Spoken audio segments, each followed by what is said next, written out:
আসসালামু আলাইকুম, কেমন আছেন সবাই? আশা করি আল্লাহর মতো সবাই সুস্থ আছেন, ভালো আছেন।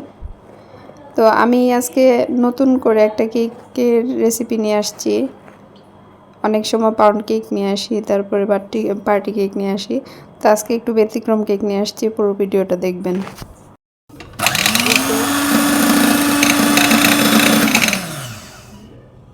ডিম আর এখানে দিয়ে দিলাম চিনি, একসাথে কিছুক্ষণ বিট করে নিয়েছি, বেশ অনেকক্ষণ বিট করে নিয়েছিলাম। এখন আমি তেল দিয়ে দিব। তেল দিয়ে 20 থেকে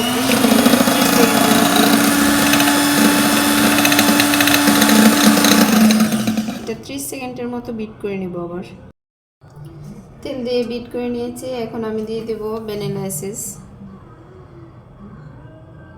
এটার মাপটা 1 চামচ দিতে হবে। তো আমি যেহেতু করতে করতে মোটামুটি একটা ধারণা হয়ে গিয়েছে, যার জন্য একবারে ঢেলে দিতে আমি ঢেলে দিই আর কি। এখন আবার এটা বিট করে নিব ভ্যানিলা এসেন্স দিয়ে, কিছুক্ষণ মিক্স করে নেব আর কি।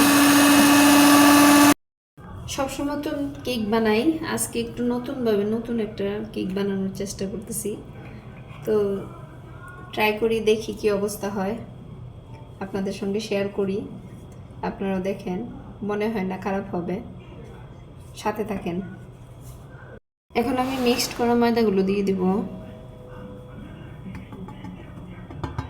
এটা যেহেতু পাউন্ড কেক বানাচ্ছি,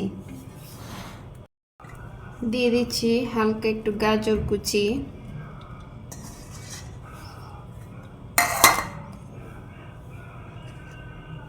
দিয়ে দিচ্ছি নারকেল,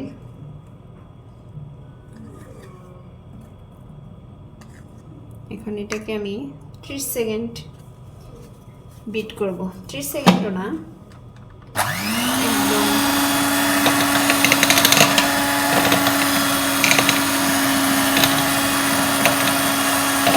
মিক্সড করে শেষ করে দেব।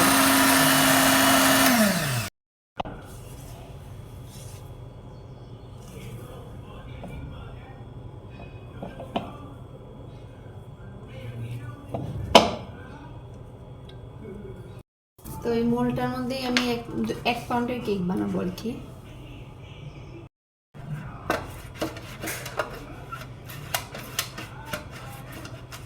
ভালো করে তেল ব্রাশটা করে নেব, যেহেতু কেকটা যেন নিচে না লেগে যায়, এই জন্য আমি কেকের এটা ঢেলে দিচ্ছি।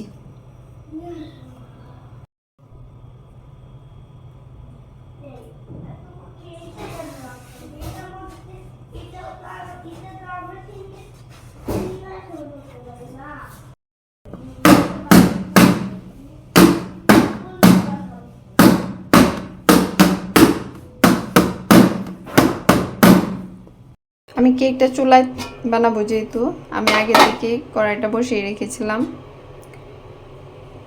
এখন আমি এটা বসিয়ে দিলাম, একদম চাপটি মেরে রাখতে হবে। মিনিটের জন্য চুলার আঁচটা হাই করে রাখবো।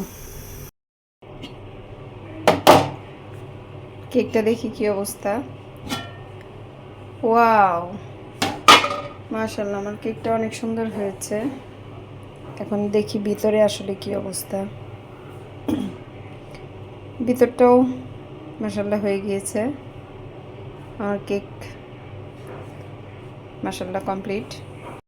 এই ছিল আজকে আমার নতুন রেসিপি কেকের, বানিয়ে নিলাম। খেতেও বেশ ভালোই হয়েছিল, অনেক মজা লেগেছে কেকটা, নতুনভাবে করে নিয়েছি।